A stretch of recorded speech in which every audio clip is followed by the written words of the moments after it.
Halo semuanya, selamat datang kembali di video lesson terbaru aku masih di course tentang word classes. Kali ini kita udah masuk di lesson kita yang kelima, dan di lesson kita yang kelima ini aku bakalan bahas tentang pronoun. Oke, FYI, ini adalah bagian dari part of speech.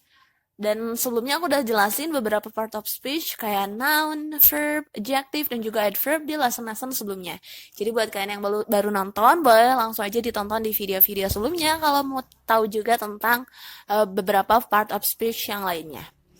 Oke, sekarang kita udah masuk di lesson kita yang kelima, yaitu tentang pronoun. Berarti di sini bakal aku jelasin pronoun itu apa, fungsinya buat apa, jenis-jenisnya ada apa aja di lesson ini. Jadi buat kamu, pastiin untuk tetap tonton terus videonya, dan jangan lupa juga untuk like, share, dan komen kalau kamu suka videonya. Jangan lupa juga untuk subscribe YouTube channel dari Unacademy Indonesia. Oke, kita langsung aja masuk ke definisi dari pronoun itu apa. Oke, definisi pronoun. Apa sih pronoun itu? Di bahasa Indonesia, pronoun itu dikenal dengan nama kata ganti. Jadi, pronoun ini adalah jenis kata yang digunakan untuk menggantikan kata benda atau noun. Nah, di sini ada berbagai macam pronoun atau kata ganti, jenis-jenisnya. Di antara lain, yang pertama ada personal pronoun. Personal pronoun ini adalah kata ganti yang digunakan untuk menggantikan kata benda yang spesifik, orang, atau misalkan hal-hal lain yang spesifik. Dan jenis kata ganti ini bisa berubah tergantung perannya. Apakah sebagai subjek, apakah sebagai objek, apakah sebagai posesif, ataukah refleksif. Dan jumlah atau banyaknya orang, kayak jamak atau tunggal, singular or plural, itu juga bisa mempengaruhi personal pronounnya, bisa berubah juga. Atau misalkan orang keberapa, orang ke satu, kedua, atau orang ketiga.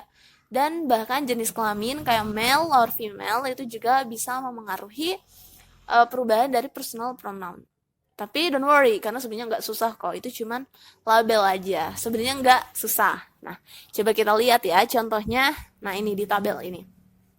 Jadi dalam bahasa Inggris, untuk kata ganti itu kayak gini, kurang lebih formatnya. Jadi yang pertama kita harus kenalin dulu kalau untuk subjek, untuk objek, posesif, dan refleksif. Jadi beda-beda fungsinya.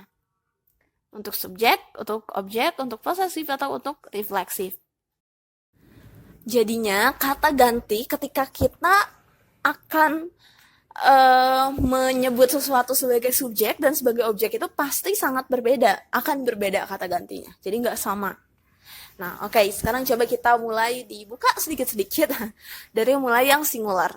Untuk singular atau kata kerja tunggal, untuk tunggal, untuk benda tunggal, ini kita ada 3 ininya ya, sudut pandangnya. Yang pertama ada dari first person, second person, atau third person. Orang pertama, orang kedua, dan orang ketiga. Orang pertama itu adalah I. Nah, jadi kalau subjek itu disebutnya I. Orang kedua yaitu you. Orang ketiga yaitu he, atau she, atau it. Nah, kalau ini untuk singular ya, atau tunggal. Nah, kalau untuk jamak, posisinya di sini yang first personnya we, second personnya pakai you, third personnya pakai they. Ini as subject. Jadi as subject, kata ganti itu kayak gini. I, you, he, she, it, we, you, they. However, kalau kita memposisikannya sebagai objek, itu bahkan ganti. I bahkan ganti menjadi me. You tetap you. He ini ganti jadi him. She jadi berganti jadi her. Dan it tetap it. We ganti jadi us. You tetap you. They menjadi them ketika dijadikan sebagai objek. Kemudian kalau misalkan dijadiin posesif atau kepemilikan, misalkan kita menyebut ini milik aku, itu punya kamu, ini punya dia, ini punya kita. Ini yang dipakai. Me ganti jadi mine, you menjadi yours, him menjadi his, her menjadi hers, it menjadi its, us menjadi our atau ours, you menjadi yours, dan them menjadi their atau theirs. Paham ya? Kemudian untuk refleksif, kalau refleksif ini tuh lebih ke menekankan diri kita sendiri. Misalkan, I love myself. Aku mencintai, sayang diriku sendiri. Nah, jadi, atau misalkan do it by yourself. Lakukan sendiri sama kamu gitu. Nah, untuk itu katanya ganti lagi, bukan sama seperti sebelumnya. Me atau I atau mine ganti jadi myself. Kemudian you jadi yourself. He jadi himself. She jadi herself. Dan it jadi itself. Sedangkan we ganti jadi ourselves. Dan you jadi yourselves. Kalau misalkan tunggal ya. Kalau misalkan singular jadi yourself. Kalau misalkan plural jadi yourselves. They menjadi themselves. Oke, jadi ini adalah personal pronoun yang harus kita pahami baik-baik. Pahami betul-betul. Karena ketika kita salah pakainya, itu juga ngaruh ke kalimatnya. Jangan sampai kita mau nulisin objek, tapi kita malah pakai personal pronoun untuk di subjek. Nah, oke, selanjutnya ada demonstrative pronoun. Nah, sebenarnya ini udah aku bahas ya di adjective. Ada juga kan demonstrative adjective. Jadi, perlu dikecamkan, perlu diketahui sama kalian kalau misalkan dalam part of speech ini bisa aja satu istilah, misalkan ini ya, demonstratif, ada di pronoun, ada di adjective, ada juga di adverb, for example ya misalkan. Nah, itu bisa terjadi. Nah, jadi sekarang kita bahas tentang demonstrative pronoun yang sebelumnya udah sedikit dibahas di adjective. Jadi di sini demonstrative pronoun itu adalah kata ganti yang digunakan untuk menunjuk benda. This, that, those, ini ya kayak gini. Untuk singular kalian bisa pakai this and that. Di sini buat yang dekat kalian, that itu buat yang jauh dari kalian. Plural ini kalau misalkan yang dekat dari kalian this, kalau yang jauh those. Paham ya? Dan yang kemudian ada juga relative pronoun. Nah, kalau relative pronoun ini adalah kata ganti yang digunakan untuk menjelaskan suatu kata benda. Jadi suatu kata benda mau dijelasin nih pakai relative pronoun. Relative pronoun itu ada 5. Yang pertama ada which, ada who, ada whom, ada whose, dan ada that. Kita bahas satu-satu dari mulai which dulu. Which di sini berfungsi untuk menggantikan a non-human subject or object. Misalkan subjek atau objeknya itu adalah topi, buku, pensil. Itu kan non-human. Nah, kita bisa pakainya which untuk menjelaskannya. Nah, ini contohnya. The skirt itu kan kata non-human ya, bukan manusia. Jadi di sini the skirt you wore yesterday was mine. Jadi the skirt which you wore yesterday was mine. Jadi the skirt which you wore yesterday was mine. Itu. Dan yang kemudian yang kedua ada who. Nah, kalau who ini menggantikan human subject atau yang subjeknya itu berupa orang. Kalau yang tadi kan yang bukan orang, kalau yang ini yang orang. Contohnya ini. The girl who bring me a bag is my sister. The girl ini kan orang, who, makanya pakai who. Jadi gadis yang membawakan tas itu adalah adik saya. The girl who bring me a bag is my sister. Jadi who bring me a bag ini untuk menjelaskan kata the girl yang ini, untuk lebih menekankan. Kan kalau misalkan the girl is my sister, the girl yang mana, kayak which one, nah itu kan bahkan jadi kebingungan, makanya dijelaskan dengan relative pronoun. Sama kayak ini juga, the skirt ini pakai which ya, harusnya setelah skirt ini, the skirt which you wore yesterday was mine. Nah, kalau misalkan which you wore yesterday-nya dihilangin, itu bakal jadi ambigu. The skirt was mine. Whose skirt? Which skirt? Itu kan bingung, makanya dilengkapi dengan which you wore yesterday was mine. Nah, yang ketiga, whom ini untuk menggantikan human object. Jadi kalau who itu menggantikan subjeknya, kalau yang ini yang jadi objeknya. Contohnya yang ini, the girl whom he is playing with. Nah, di sini ini beda kan ya, nadanya sama yang ini. Who bring me a bag langsung gitu. Tapi kalau ini, whom he is playing with is a student. Nah, itu adalah whom. Dan yang selanjutnya ada whose. Kalau whose ini menggantikan posesif pronoun atau pronoun yang kepemilikan tadi. Contohnya ini. The man Whose hat you wore is my friend. Jadi yang laki-laki yang topinya kemarin kamu, yang laki-laki yang topinya kamu pakai itu teman saya gitu. Jadi the man whose hat you wore, jadi yang topinya kamu pakai. Jadi kalau untuk menjelaskan tapi pengen pakai ada yang dia punya gitu. Whose hat you wore is my friend.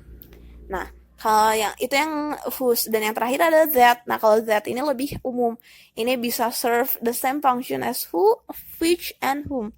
Jadi bisa, ini lebih umum, lebih bisa digunakan di mana-mana. Contohnya ini bisa the skirt that you wore yesterday was mine, atau bisa juga the girl that bring me a bag is my sister, atau bisa juga the girl that he is playing with is a student. Itu bisa. Nah, oke, itu dia penjelasan aku tentang pronoun dalam bahasa Inggris. So far kita udah learn apa itu pronoun, terus contohnya kayak gimana, dan jenis-jenis dari pronoun. Nah, semoga materinya bisa dimengerti dan bisa dipahami, dan semoga juga bisa berguna buat kalian. Sampai jumpa di video lesson aku berikutnya di course ini. See you next time and goodbye.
Created using Powtoon.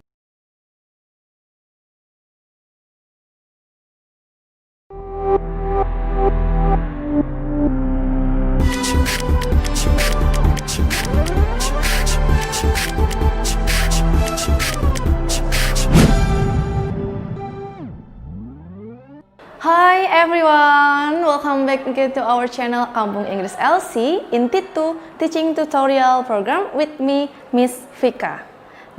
Now, special for today, I'm going to explain about one of the material in grammar. It's called by indefinite pronouns. Nah, jadi materi ini tuh sebenarnya teman-teman sering pakai tuh di luar. Cuman mungkin beberapa dari teman-teman itu masih bingung cara penggunaannya itu seperti apa.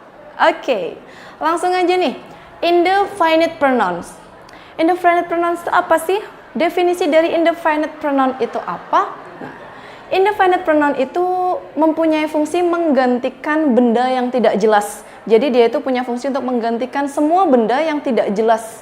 Entah itu perempuan, laki-laki, entah itu berupa orang atau bukan. Nah, di sini anggota dari indefinite pronoun itu ada beberapa.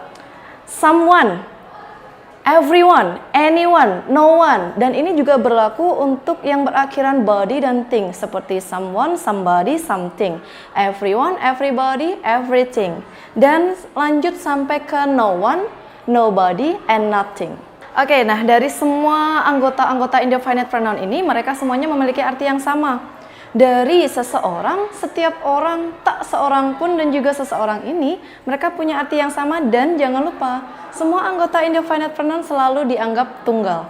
Jadi mereka ini selalu dianggap tunggal. Lalu apa sih perbedaan dari mereka semua itu? Perbedaannya di sini teman-teman. Kalau kita menggunakan someone, dia ini hanya bisa dipakai dalam kalimat positif. Kalau kita menggunakan anyone ini hanya bisa dipakai untuk kalimat negatif atau juga bisa dipakai kalimat interrogatif. No one ini memiliki makna negatif. Dia ini hanya bisa dipakai dalam kalimat positif, hanya saja dia mengandung makna negatif. Yang terakhir ada everyone. Everyone ini merupakan salah satu anggota dari indefinite pronoun yang paling spesial karena dia ini bisa dipakai dalam bentuk positif, negatif, maupun interrogatif. Jadi kata lainnya everyone itu dipakai ketika teman-teman mungkin lupa fungsi someone itu dipakai untuk apa, no one itu dipakai untuk apa. Jadi lebih amannya itu kita pakai everyone. Nah, misal contoh nih, ketika kita menanyakan keberadaan seseorang di rumah. Ada orang di rumah? Nah, biasanya seringkali teman-teman itu memakai kata is anybody home?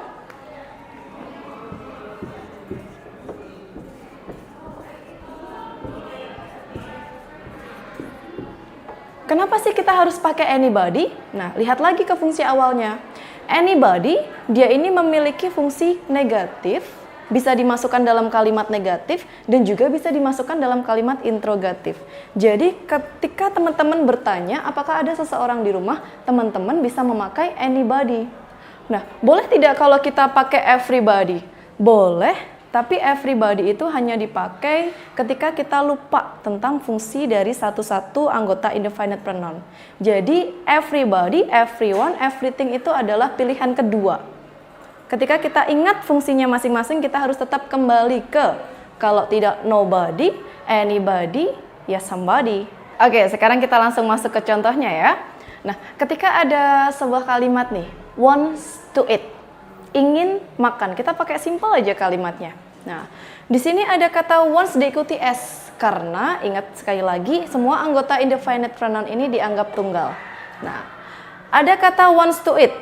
Boleh tidak ketika kita menggunakan kata somebody wants to eat? Coba kita lihat lagi nih fungsi yang dari atas. Somebody dipakai untuk kalimat positif. Jadi somebody wants to eat ini boleh? Tentu boleh. Nah, kalau kita pakai everybody, everybody ini adalah kata aman. Dia bisa dipakai dalam semua kalimat. Jadi everybody juga boleh. Anybody. Nah, anybody wants to eat. Boleh atau tidak? Coba dilihat lagi fungsinya. Anybody hanya bisa dipakai dalam kalimat negatif dan interrogatif. Sedangkan di sini wants to eat ini adalah kalimat positif. Jadi kalimat anybody wants to eat ini loh tidak diperbolehkan. Nobody wants to eat? Yaps, tentu aja boleh. Karena nobody ini boleh dipakai dalam kalimat positif. Hanya saja dia memiliki makna negatif. Tidak seorang pun ingin makan. Nah, kata-kata nobody wants to eat ini loh, dia memiliki makna yang sama ketika kita menggantikan indefinite pronoun-nya menjadi anybody. Maka kalimatnya akan berubah seperti ini. Anybody doesn't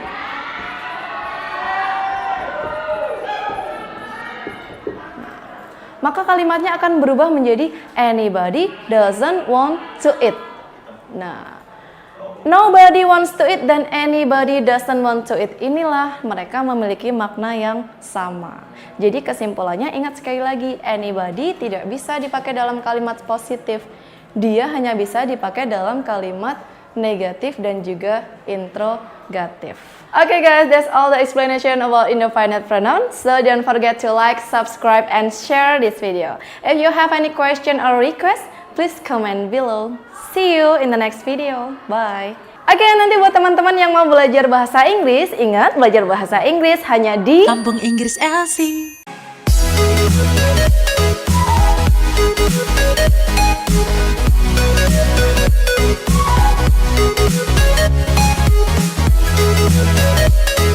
Kampung Inggris Elsie.